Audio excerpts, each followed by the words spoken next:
that Brad Garlinghouse told him face to face that they turned down a settlement from the SEC in 2021. Why?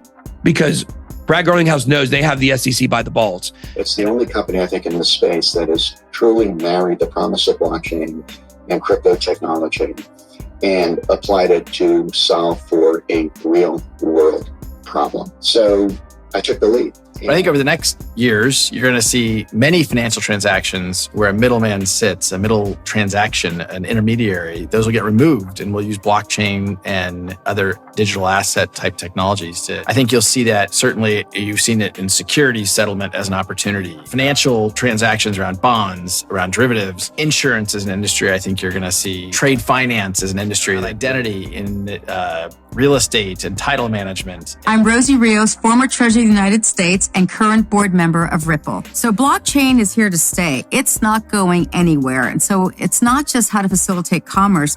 There are other applications, whether it's NFTs, selling real estate, any type of financial ledger that can be recorded for posterity's sake. This is here to stay.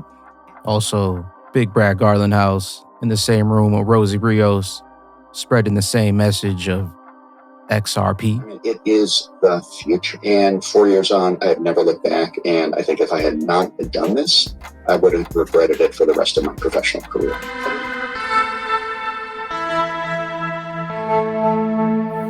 It's different, but it's very pretty out here.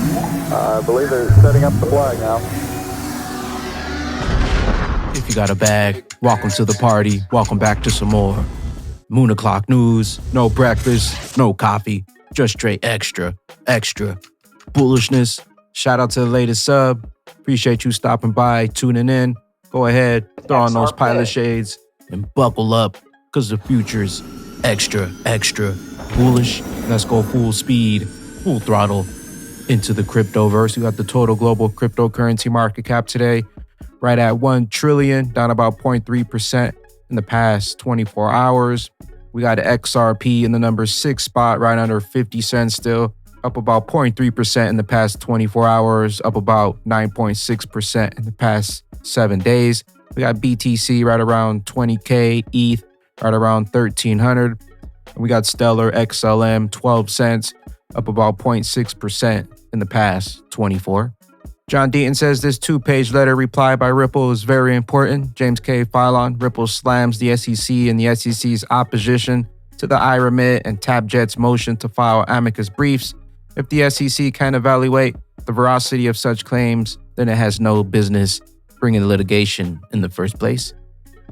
Riz XRP, Brad Garlinghouse, time to transform finance with XRP. One of the challenges for the industry has been to focus on solving real problems for real customers. And Ripple, obviously, from its earliest days, focused on the problem around cross-border payments. That's a point of a lot of friction as measured by speed and cost. And by focusing there, we've been able to have a big impact on that, relatively small piece. But I think over the next years, you're going to see many financial transactions where a middleman sits, a middle transaction, an intermediary. Those will get removed, and we'll use blockchain and other digital asset type technologies to remove that friction. And I think all of society will benefit from improving the efficiency of those systems. I think you'll see that. Certainly, you've seen it in securities settlement as an opportunity. The financial transactions around bonds, around derivatives, a lot of these things take a while to settle, and the friction associated actually holds back the industry. Insurance is an industry I think you're going to see touched. Trade finance is an industry that really Ripple, some of our customers have invited us to participate in. And you've seen experimentation around identity in real estate and title management. And these are all examples where I think it's so hard to predict where this will go, in the same way that 25 years ago, when I first got involved in the Internet of Information, I never could have predicted on my smartphone I'd press a button and I'd have a car picking me up minutes later. I think this will permeate lots of different parts of our society. XRP is good for everybody. Drain the swamp, free the standard. We got XRP Chiz, Rosie Rios, clearly telling you crypto and XRP are here to stay. Are you listening? Trains left the station. I'm Rosie Rios, former Treasurer of the United States and current board member of Ripple. What I like to talk about is really kind of this intersection between government and innovation. Certainly coming from the Bay Area, born and raised in Silicon Valley, I've seen a lot of change over time.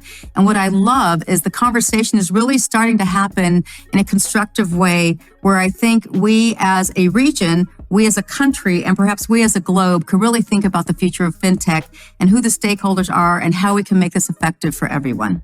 So when you think about growth, it's not just kind of GDP growth, which of course is a big part of the economy, but it's also where new growth comes from. And that usually comes from, certainly lately, in technology and innovation. So I think the benefit of why business and government should be working together is, again, providing that level of certainty for further expansion, further growth, and certainly more jobs for the economy. So blockchain is here to stay. It's not going anywhere. And so it's not just how to facilitate commerce. There are other applications, whether it's NFTs, whether it's, selling real estate, whether it's, any type of financial ledger that can be recorded for posterity's sake. This is here to stay.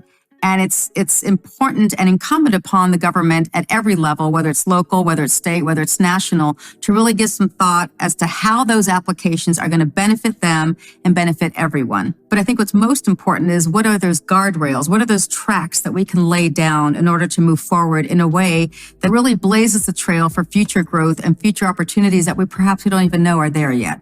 All roads lead to the bridge. The RippleNet. Also, Big Brad Garland House in the same room with Rosie Rios, spreading the same message of XRP. Brad knows what's coming. Rosie knows what's coming, and they can't stop it. SWIFT sets out blueprint for central bank digital currency network. The trial, which involved France and Germany's national central bank, as well as global lenders like HSBC, Standard Chartered, and UBS, looked at how CBDCs could be used internationally and even converted into fiat money if needed. We got Standard Chartered complete strategic investment in Ripple.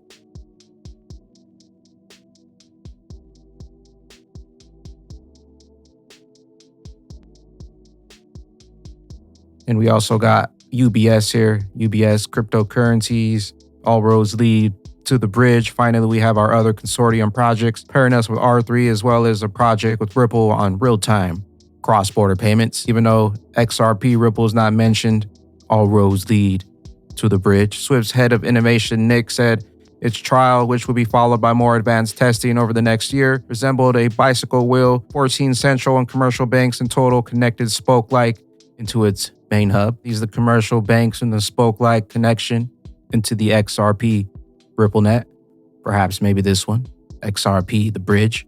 The trial also tested different underlying CBDC technologies known as distributed ledger technologies. The use of various technologies has also been raised as a potential hurdle for rapid global adoption. XRP, the Ripple network, uses a unique distributed consensus mechanism, also known as distributed ledger technology. The result is that XRP remains decentralized and is faster, more reliable than many of its competitors. It also means that XRP's consensus system consumes negligible amounts of energy as compared to BTC, which is considered an energy hog. Ultimately, what most central banks are looking forward to do is provide us with the CBDC for people, the businesses, and the organizations in their jurisdictions. So a solution that is fast, efficient, and that gains access to many other countries as possible would seem to be an attractive one. Sounds a lot like XRP, the utility for the new global economy. Singapore is ahead of the curve, Ripple executive on global crypto regulations. Compliance does cost, but the reality is that the friction in traditional rails isn't from compliance costs, he says. If you look at the corresponding banking model, you have to have pre-funded accounts, and that ties up capital, which makes transfers more expensive. You no longer have to pre-fund your destination corresponding banking accounts when you jump on that on-demand liquidity. Given this scenario, even if compliance costs were to increase in the crypto space, players like Ripple will still have an edge over traditional payment solutions. The issue is not compliance, the issue is pre-funding.